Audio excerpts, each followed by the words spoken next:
This is the story of a 21-year-old boy named Sean who, like his father and grandfather, is obsessed with finding a mysterious island.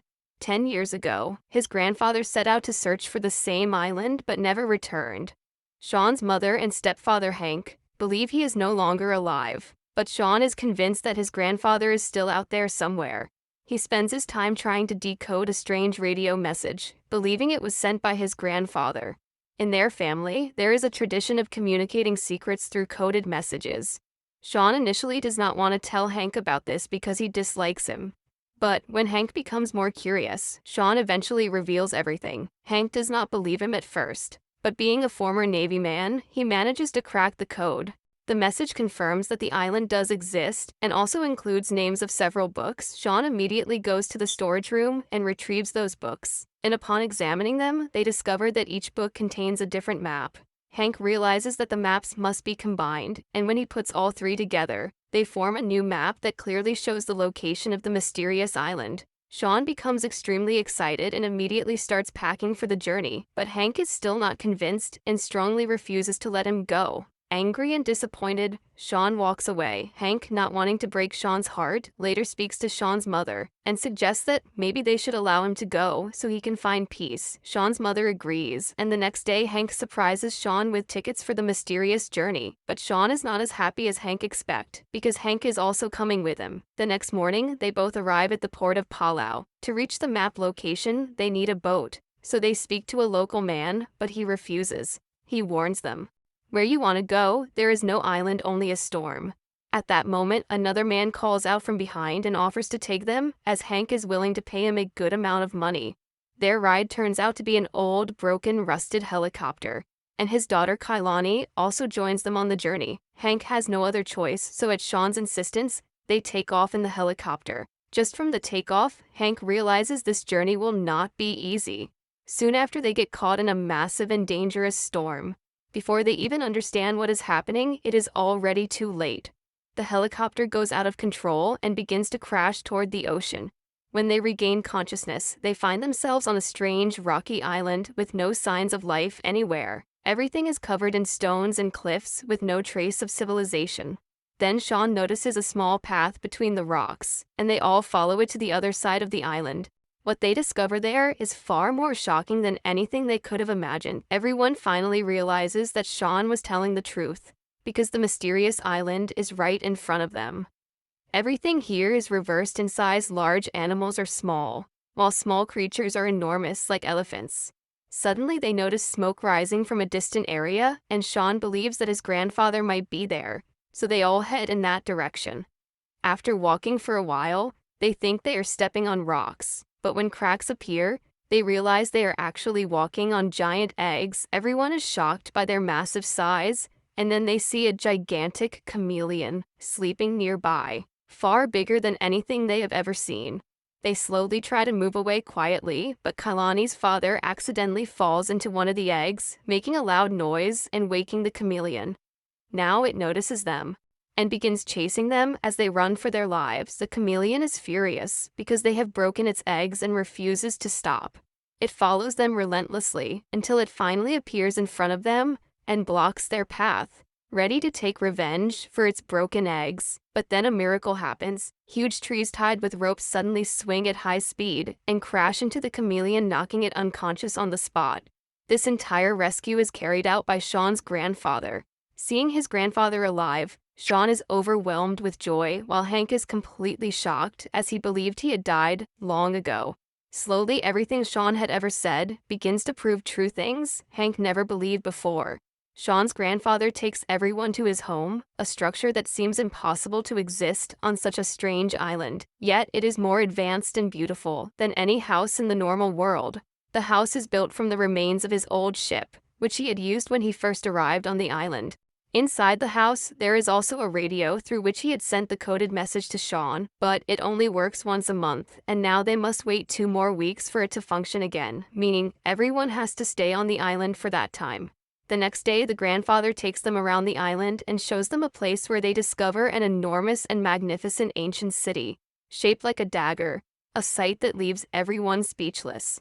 It is not ordinary ruins but the lost city of Atlantis, known only from legends and history books. Hank, completely amazed, says that this city was supposed to have sunk underwater many years ago. But Sean's grandfather explains that according to the books, Atlantis remains submerged for 100 years and then resurfaces for a few years.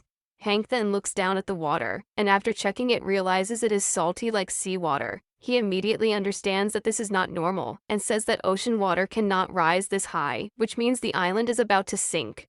At first, Sean's grandfather does not believe him, because according to his calculations, the island still has 14 years before it should sink. But when Hank shows him water rising in different areas, everyone becomes convinced that the danger is real. Hank declares that the island will sink in just 2 to 3 days, so they must leave immediately. Then Sean remembers reading in a book that in the 18th century Dr. Nemo arrived here with his submarine, and that the submarine must still be somewhere on the island. The problem is that the exact location is not mentioned in the book, so they all go to Dr. Nemo's grave in search of a clue. The grave is too small for anyone to enter except Kailani, so she goes inside alone and finds Dr. Nemo's skeleton holding a book in his hand. When she brings the book outside and they read it, they discover that Dr. Nemo was originally from India, as the entire book is written in Hindi. Fortunately, Sean's grandfather is able to read Hindi, so he decodes the location of the submarine from the book, and they all head toward it with their last hope of survival. Everyone now heads toward the submarine.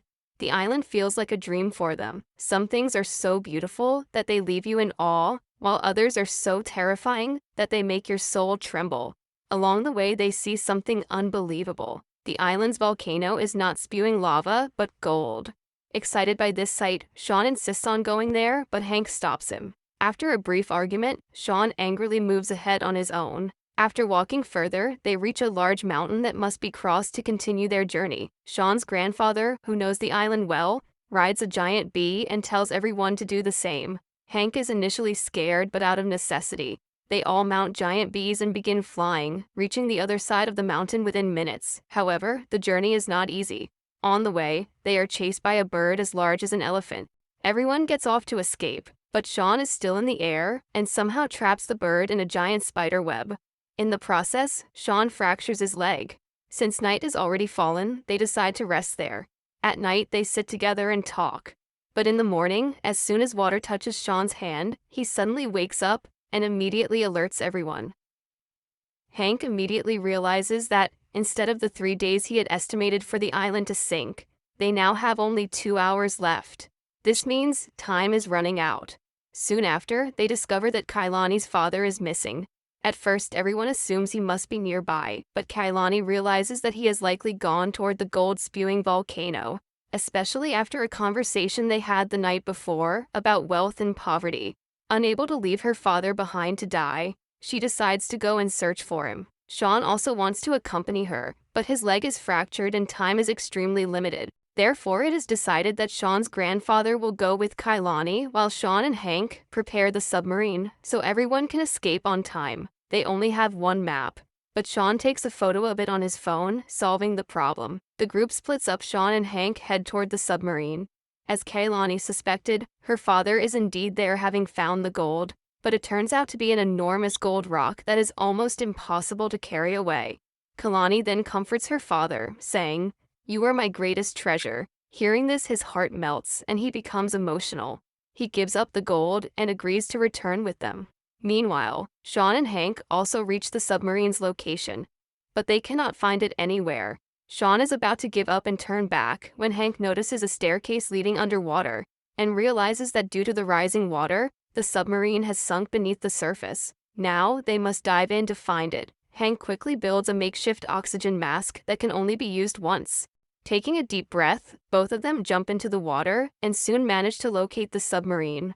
Just as they try to open the door, a large, glowing electric sea creature approaches them. But fortunately, the door opens in time, and they manage to get inside. Once inside, Sean drains the water, and they reach the control room.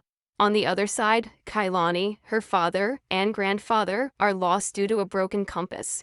Meanwhile, Hank tries to start the submarine, but it does not work.